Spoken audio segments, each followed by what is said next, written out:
Today on the channel, I'm going to answer viewer questions.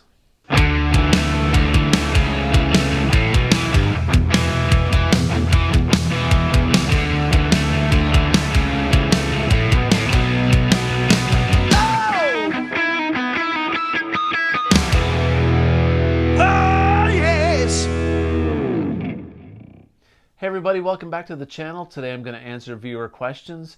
Recently on my YouTube community, I solicited questions from you all, the viewers, and I got a lot of responses.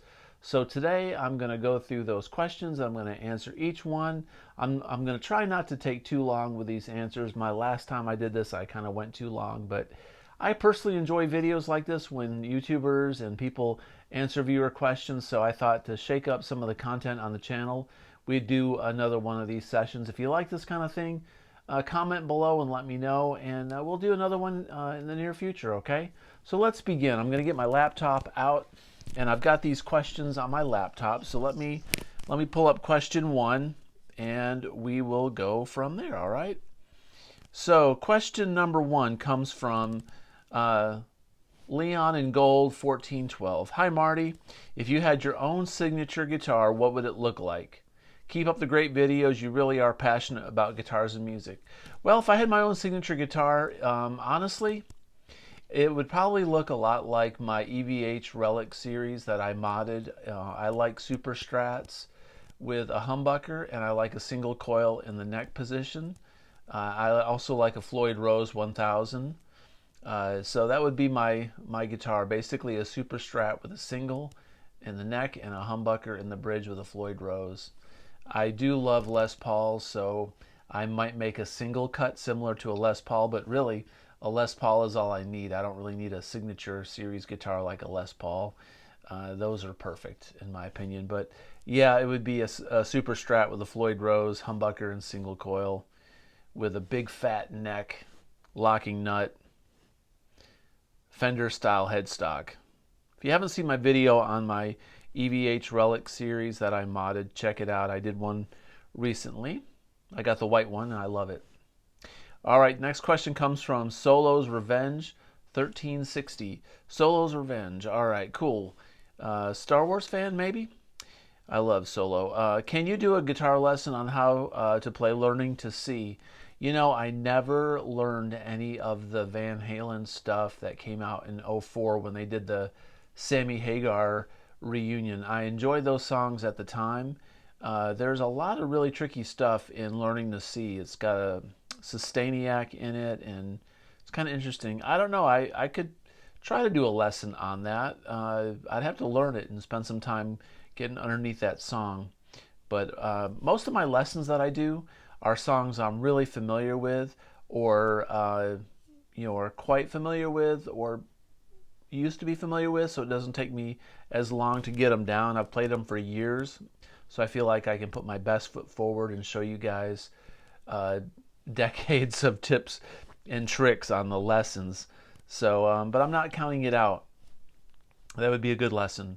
All right, so the next question comes from Randy JZ9 Ox. Okay, how many beats can we stuff into the sound hole on Andy's Dreadnought? Doot doot doot. Squiggly doo. Serious note. Do you have a pedal board for live playing? If so, can we get a gander? You know, I do have a pedal board for live playing. It changes up a little bit. I actually have it behind me. I don't know if I can pick it up. You guys are going to be kind of underwhelmed when you see it. Heck, let's see if I can grab this. I wasn't prepared for this. I haven't even read through these questions, so I don't even know what questions I'm going to get. So this is my pedal board. I don't know if you can see it, but it's pretty basic, man. I've got a tuner here, a chord tuner. I've got an MXR90.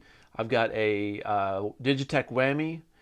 And up here I've got a Canyon reverb. And this is a Pipeline tremolo pedal up here.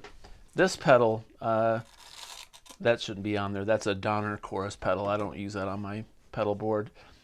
What's missing on this section here is my Morley Steve Vai Bad Horsey. I used to have an EHX Cockfight Plus that I let my son borrow, but I've been using the Steve Vai Bad Horsey 2, this whammy pedal, the EVH Phase 90. I got a Canyon reverb that I run through an effects loop. And that pipeline tremolo, I use the tremolo sometimes when I'm doing twangy kind of stuff, but I use that tremolo pedal as a booster pedal. If I turn the tremolo all the way down and I turn the effect all the way down, I just use it as a gain. I run that through my effects loop on my Friedman BE100 because the Friedman doesn't have a channel to let you boost your solos. So I use my booster, that gain in the pipeline pedal as a boost. It makes a really great boost pedal. And of course I run my reverb through the effects loop. I can also use that reverb pedal as a delay. Okay, so that's my pedal board. All right, next question comes from, let's see, bear with me, from IO3010. Marty, what's the best way for me to improve my skills?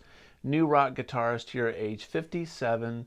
Love your lessons. Okay, so what I would do if you're a new guitar player, to improve your skills, I would get a songbook with chord charts in it, or look on the internet, but a songbook is nice, of songs that you enjoy, music that you enjoy, whether it's Beatles songs or it's Eagles, things like that, and learn your chord shapes first. Learn your box chords so you can play between your chords evenly without missing a beat, and learn how to play rhythm. So learn songs that have 1, 2, or 3 chords, and learn how to play on time. Play along to the tracks, the CD or the MP3 of those songs.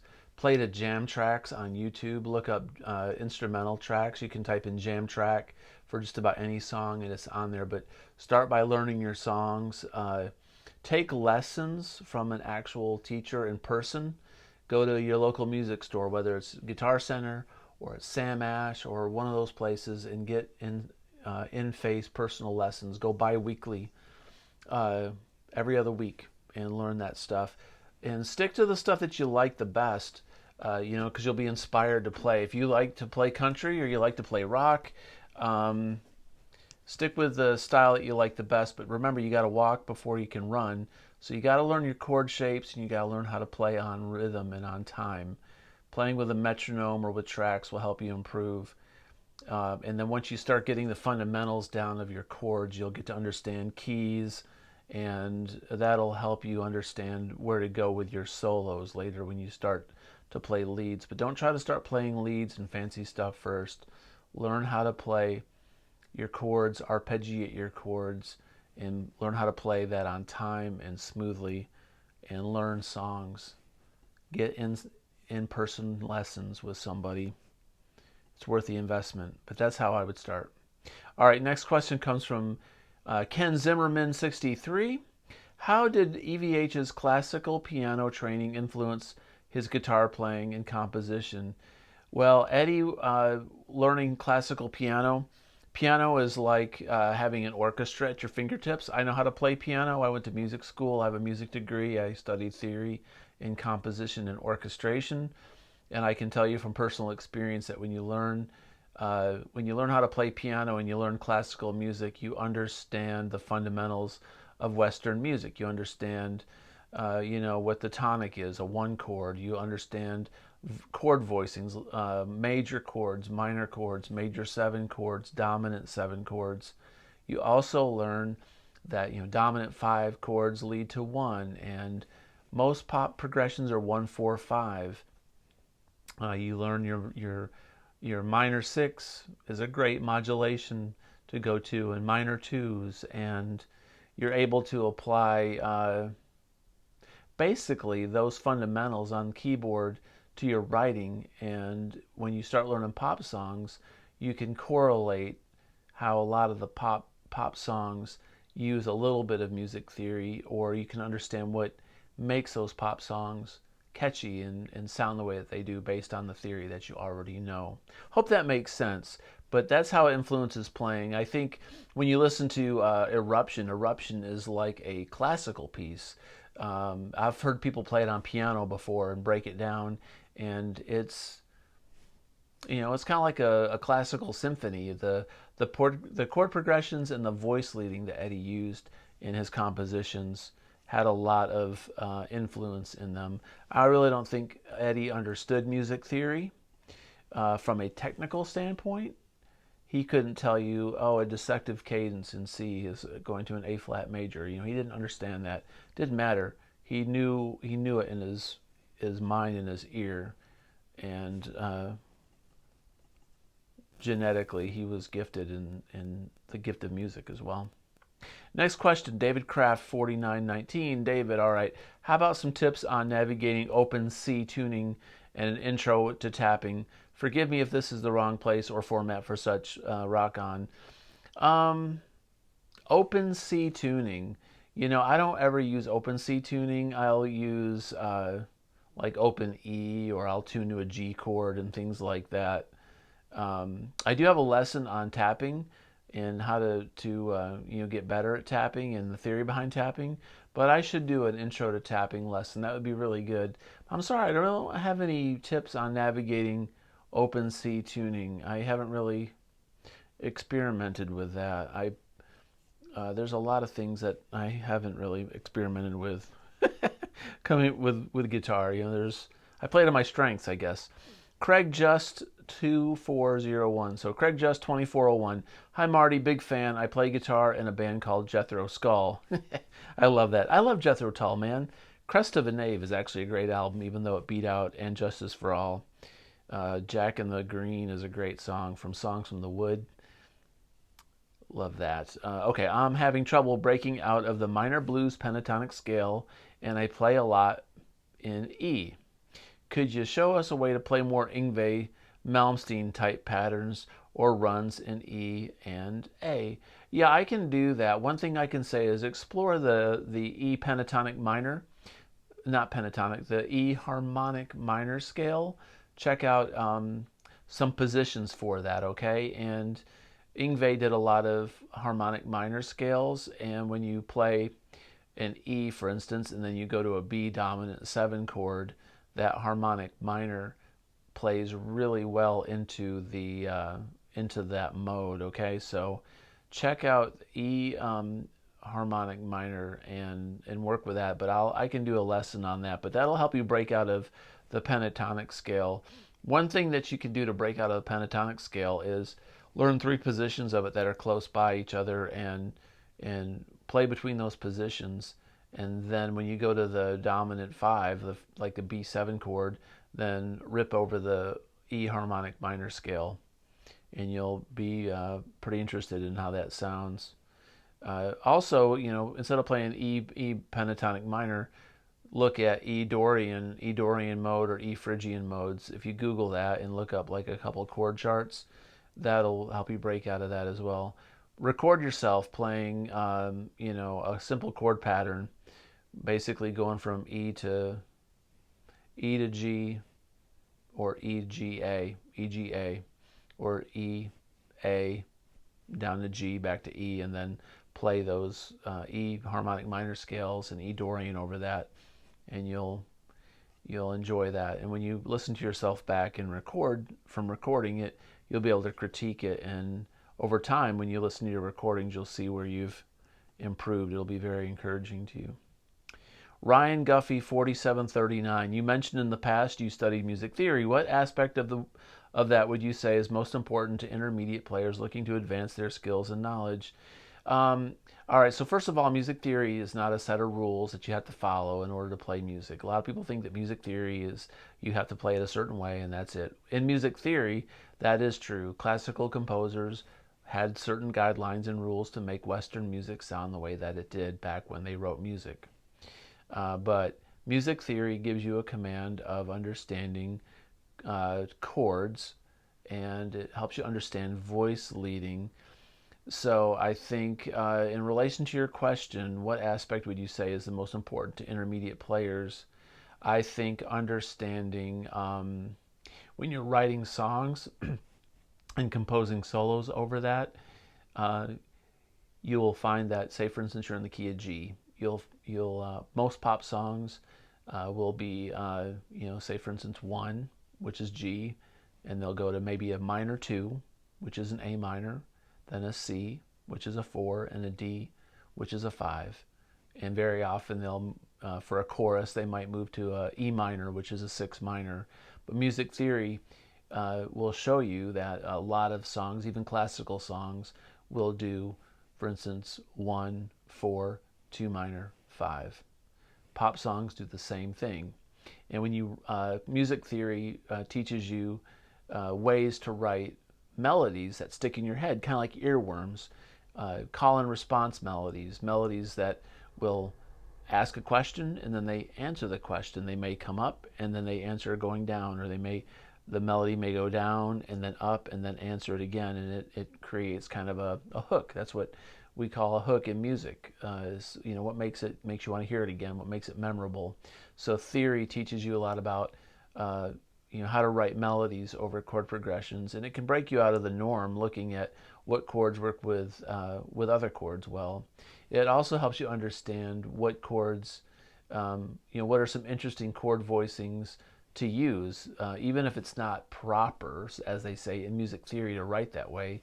You learn how to wield those tools and ideas. So that's what I would say. It teaches you a lot about chord voicings. You learn stuff like what are diminished chords, what are minor chord, what are minor sevenths, what's an augmented chord, what's a fully diminished chord.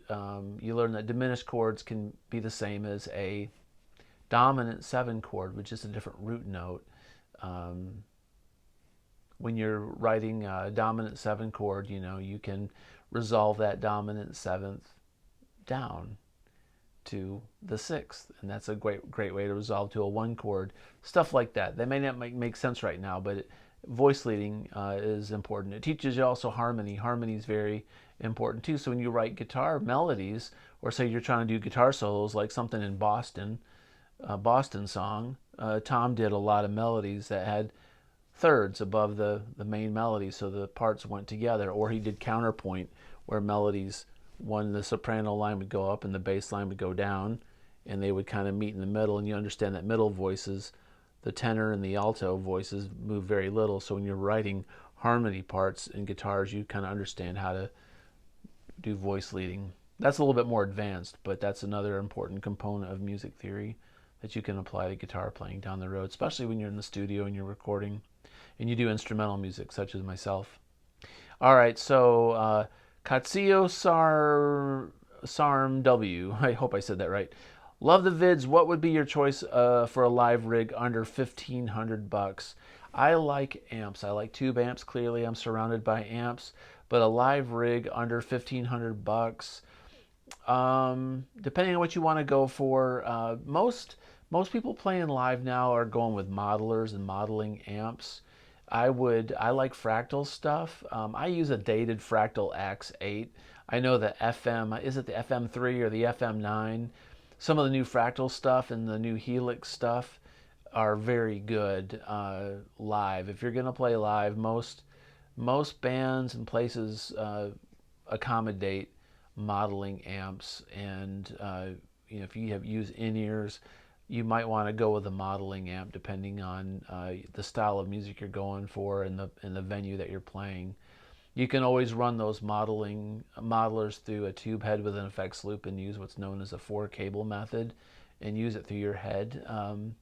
It doesn't sound quite the same. You know, when you go through a system and it's in stereo, like a PA system, it's better. If you're going to go with a tube amp and something live, I prefer high gain amps, such as, you know, Marshalls or Friedmans or Boogies, things like that. There's a lot of options out there, but truthfully, you know, tube amps are you can get really good deals on tube amps right now. I just bought a DSL 100 for $500, and it sounds phenomenal. And you can get yourself a 2x12 for like $250. So, you know, you may want to, if high gain stuff is your deal, you know, you might want to look for a nice tube amp at a good cost. DSL 100 is a great option. JCM 900s you can pick up pretty affordably. My Mesa Boogie DC5 is old, but it's a great sounding amp. I picked that up on Marketplace for like $375 or $350, something of that nature. So you can get a nice tube head and a 212 or a 4x12, definitely under $1,500. And for a pedal board, all I use are a good tuner. You don't need a really expensive tuner, just a decent tuner that'll get the job done. And I use a crybaby and a delay and a chorus, or delay and reverb pedals. But that's what I would do. I'd look for like a DSL 100 Marshall or a JCM 900, something of that nature. Maybe an angle head. If you're looking for Fender stuff or clean amps, man, the Fender Princeton reissues that are out right now, the vintage style Princeton reissues are about $1,200. I think you can get them used for about $950. Those Princeton reverbs with tremolo are outstanding, and they take pedals fantastic. You could put a tube screamer in front of it, or a DS1, or a Soul Food, or a fake Klon pedal, and run some stuff in front of it. But the Fender Princeton reissues are my favorite combo amp by Fender right now. What's the most bizarre effect you've used? This is from Love Muppets. Most bizarre effect pedal, I'd say, is my Korg Miku pedal. My Miku pedal is, which a lot of you probably know what it is, but it's a Japanese Vocaloid. It's Hatsune Miku. It's a it's an anime character basically in Japan, but they put her voice in a pedal. So I think my Miku pedal is probably my most bizarre effect pedal that I've used. Also a Rainbow Machine. I got rid of my Rainbow Machine a few months ago to purchase something else, but the Rainbow Machine was pretty weird, man. Although the chorus on the Rainbow Machine was killer. It was just like Duran Duran or 80s chorus, but they're really expensive and kind of too weird for my tastes. Next question is from Louis Villarreal 5262. What was your very first electric guitar, and do you still have it? My very first electric guitar was a Hondo Les Paul, and no, I don't have it.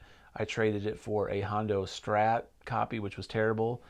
And when I was 16 in the late 80s, I got a BC Rich Mockingbird Supreme that was phenomenal, but unfortunately it was stolen about 10 years ago, and I don't have any of my original guitars. It's kind of a bummer. All right, next question from Barry McCochiner 6. Maybe cover some of your presets on the X that we hear all the time. I've thought about doing a video on my Fractal AX8 presets.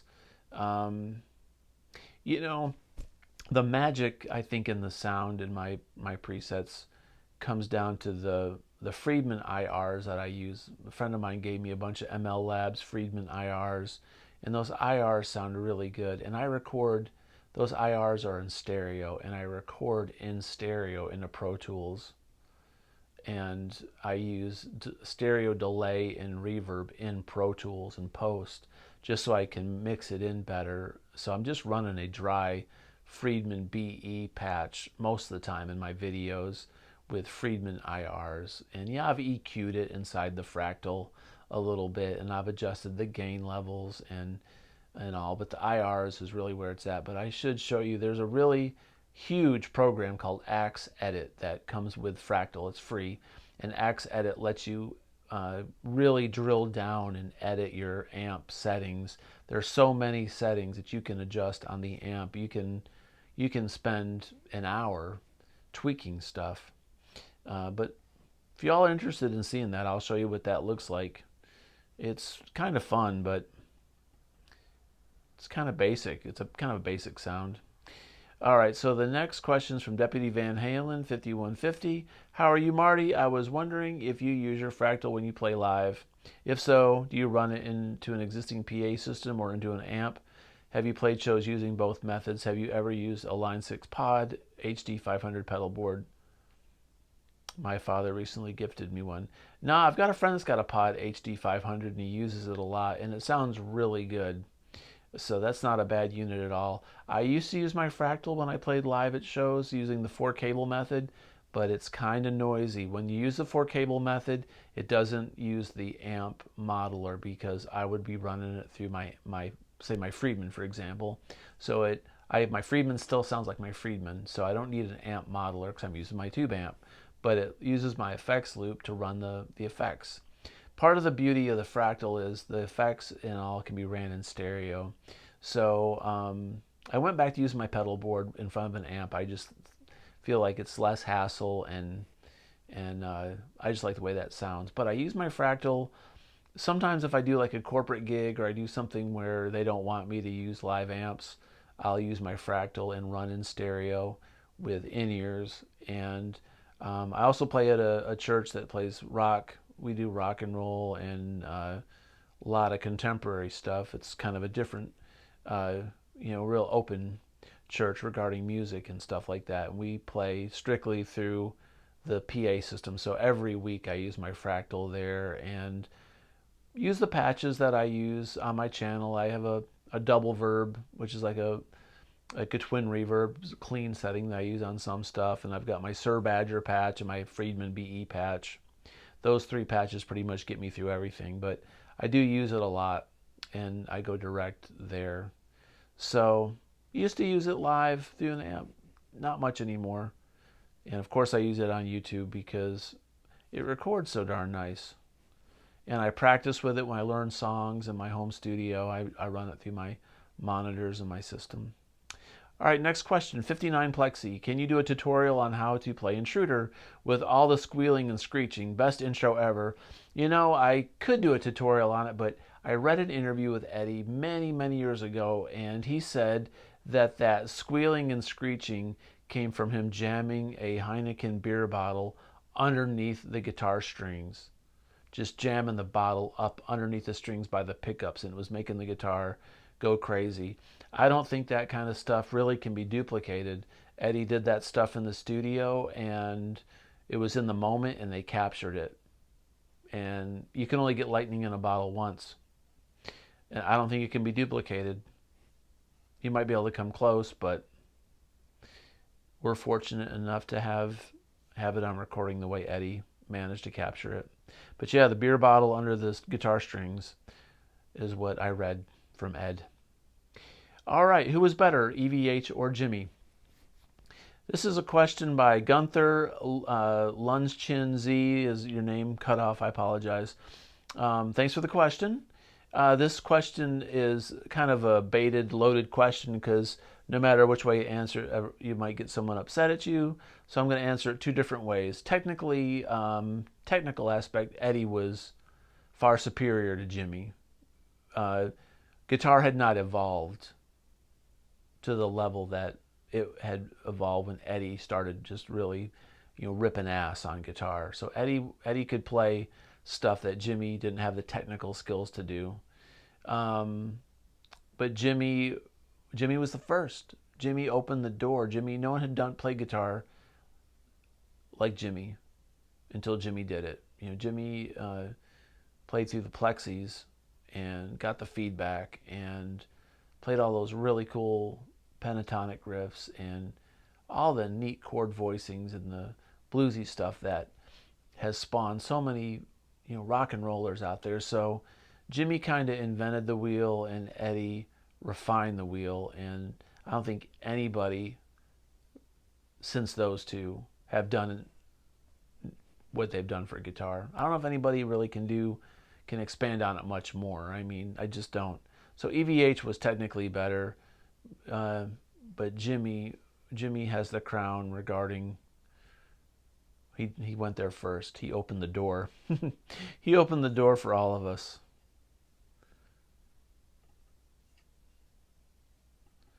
Okay, next question comes from M. Mikey High Night 8. Name cut off. Sorry. Marty, I'm a guitarist over 40 years. I quit for several years about a year and a half ago. I started playing again. Isn't terrible to ask such an elementary question like this, but here it goes. Do most other guitarists look to add new licks to their repertoire or library in their mind? If most guitarists have a short list of licks stored in their minds, is it something that we should practice on a daily routine? Thanks for your thoughts or suggestions. Okay, it's important, I think, to learn licks because it helps your technical proficiency. I learned, for instance, Johnny Be Good, the Chuck Berry lick, doing the double stops, stuff like that. Doing some Clapton bends, like playing the beginning of Wonderful Tonight, and stuff like that. You got to learn some Zeppelin licks, a whole lot of love, and rock and roll, and Heartbreaker, and stuff like that. Because when you learn those licks, you're going to understand pentatonics and how those licks work under chord progressions, and that'll help you develop your phrasing. It'll help you develop your vibrato. It helps you develop your ability to navigate the fretboard more proficiently and effectively. So learning licks is important. Eventually down the road, it takes a long time. It took me a long time anyway, but you'll eventually develop your own style and your own thing. So you're not just a clone of other people, but I think it's really important to learn licks and practice those licks, because that teaches you phrasing, and it's practicing, right?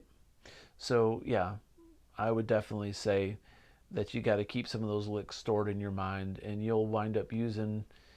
You can listen to a lot of rock players, and they play a lot of similar licks a lot.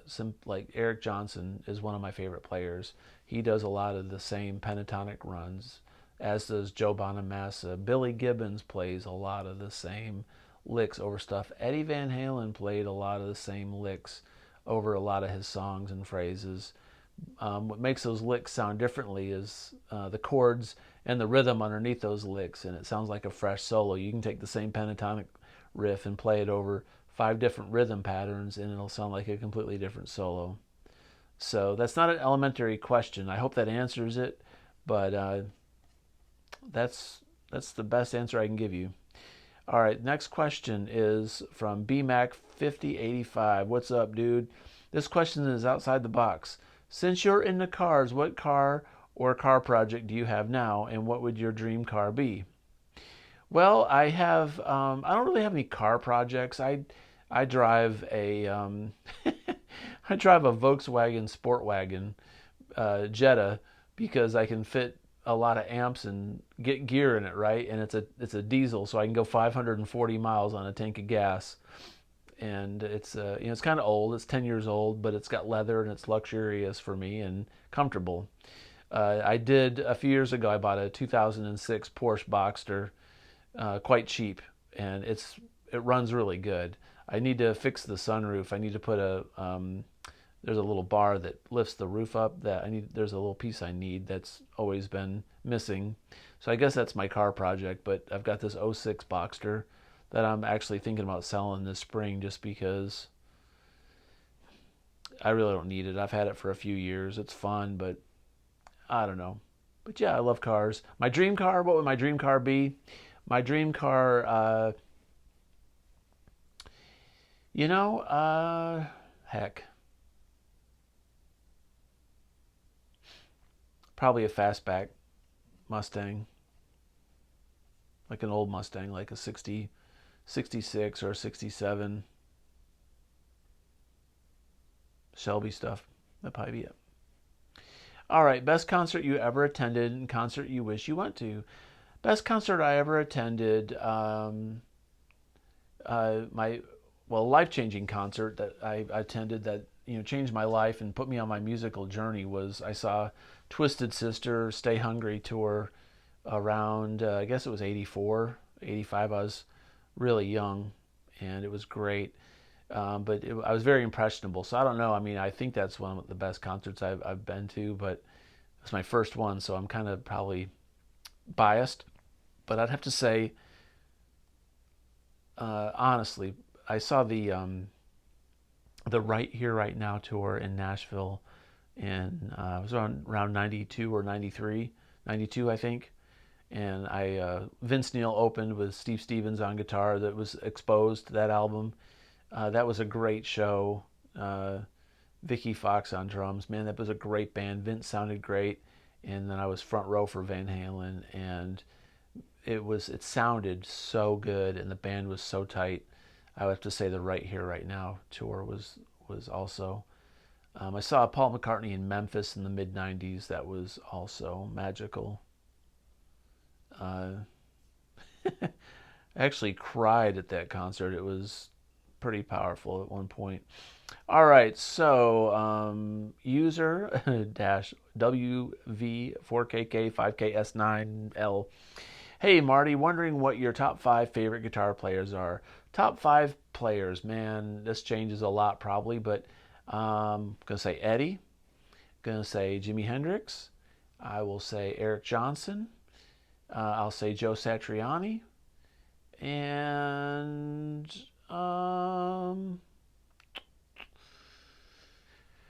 gosh, my list is so cliche. Um, Billy Gibbons. Those are my top 5. Just off the top of my head. All right. Peyton SP, can't see the rest of your name, it cut off. What's your top 5 favorite albums of all time and why? Okay, this changes a lot, but I'm going to just do this off the cuff. I will say Van Halen, Fair Warning. I'll say Van Halen 5150. Gotta have 2 Van Halen records in there, okay? I'll say ZZ Top, Eliminator. That's 3. Ave Musicom by Eric Johnson. And Crystal Planet, Joe Satriani. So I picked guitar albums, but I would say those are my top 5 off the top of my head. There's so many great albums though that are even not even guitar albums that I really like Thomas Dolby, Aliens Ate My Buick. I love Lady Gaga, The Fame, and Born This Way. Those are great albums. I mean, I think Lady Gaga's a great artist. Those are great. I love Green Day, American Idiot, killer album. I love Pink Floyd, The Wall. I love Pink Floyd, Shine On You Crazy Diamond, or Wish You Were Here.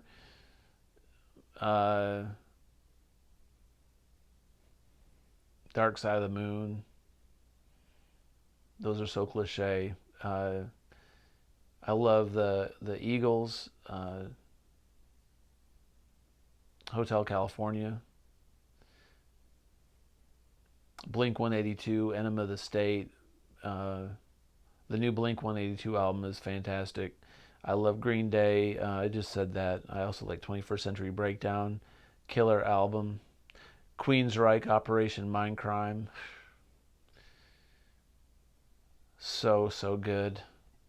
Satriani, Super Colossal is phenomenal for a guitar album. Imogen Heap. What's that album called?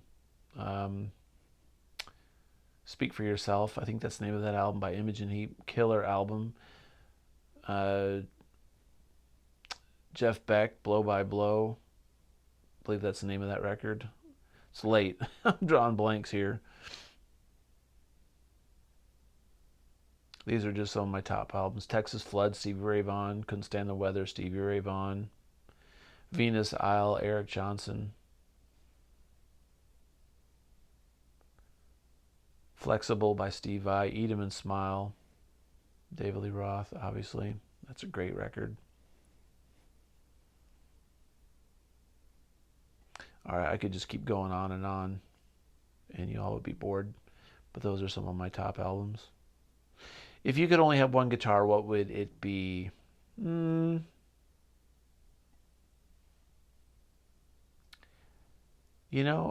really like my Ernie Ball Music Man, my Ernie Ball Van Halen Music Mans. Those are great. But if I only have one guitar, I would probably just I'd probably just keep one of my Murphy Lab Les Pauls. They do it all for me. I love tremolo bars, but I really like R8s and R9s. Do you ever mess with acoustic guitars? I love my Martins. I'm not much of an acoustic player. I do play. acoustic guitar. I don't have any really expensive acoustics, but my favorite acoustic guitar are Martin guitars. I actually like the budget Martins, the X series, the ones made in Mexico are nice. But I gotta say, you know, I was messing with a 0015M today that sounded wonderful. A 0018 D28s, fantastic guitars. All right, Carlos P.O. Hey Carlos, what's up, dude? Is it true that the R9, R8, so on and so forth, or Les Pauls are massively overvalued? No, I don't think so.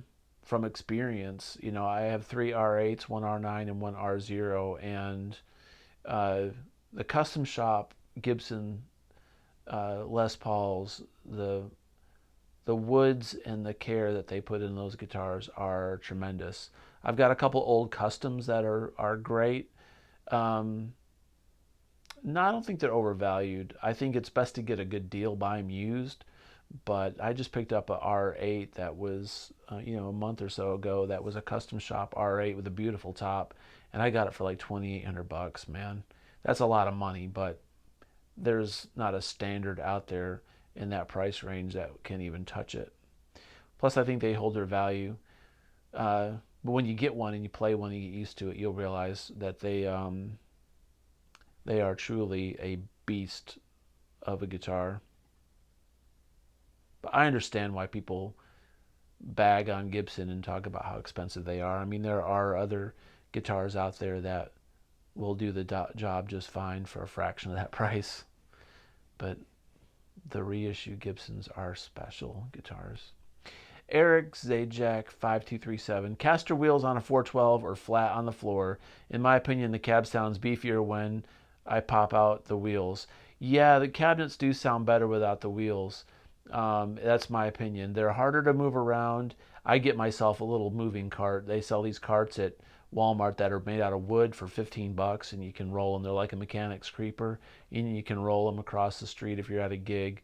But and the cabinets, I think they're easier to stack on each other, and they're lower when you want to if you have multiple heads on them. So wheels are nice though when you got to roll them around and move them around your house. But hey, just grab a buddy and get them to pick up one side. Okay, next question is from N. Benning. Desert Island Scenario. What three albums, guitar, and amp would you request? Access to power turntable and receiver is assumed. Okay, I would probably choose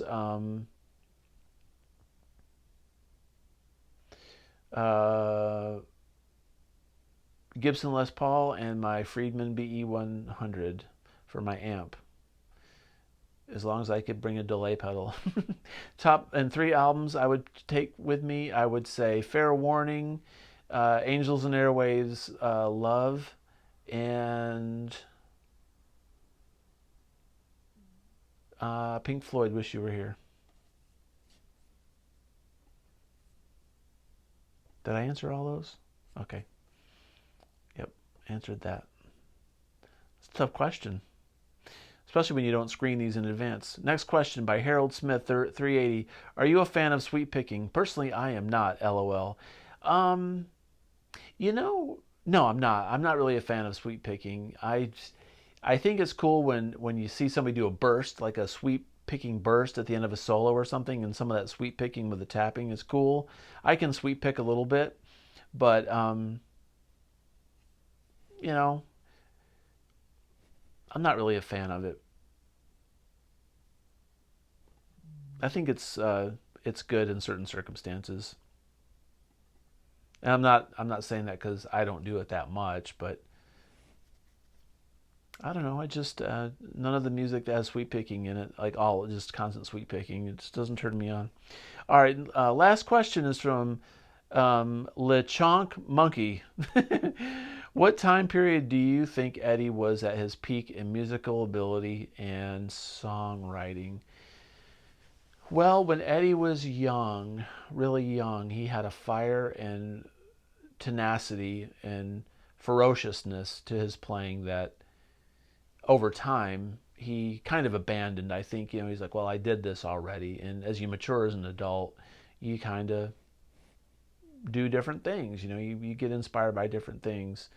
So I think his musical ability was at its peak probably around Fair Warning, right? Like as far as all the technique. But Eddie was always really good. I mean, he didn't really lose technique. You just didn't see it in the same way. But for songwriting and musical ability, I would have to say that right when Sammy Hagar joined the band, 5150 has got a lot of really sick technique in it. It doesn't sound like Van Halen 1 or 2 and some of those things, but there's a lot of really tricky things and phrasing and stuff that he did in 5150, and the songwriting when Eddie started writing more on keys and showing keys. I think that, you know, 5150 and OU812 is probably his peak combined. If you combine songwriting and technique, I think that's where I think the peak was. I think that's when he was at his most inspired and at his happiest, and I think it showed in his music. But hey, that's just my opinion. What is yours? Comment below.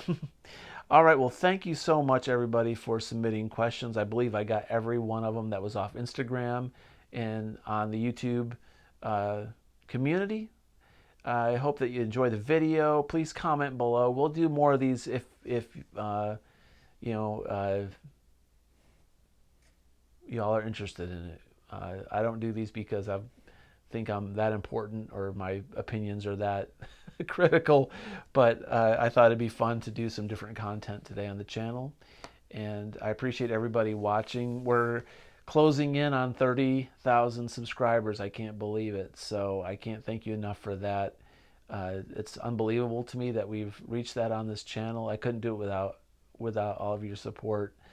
I have a lot of really, really great followers on this channel and subscribers, and it's a very positive community, and I can't thank you enough for that. And there's a lot more to come this year, and I just want to say thanks. I appreciate you watching, and until next time, have a great day. Peace out.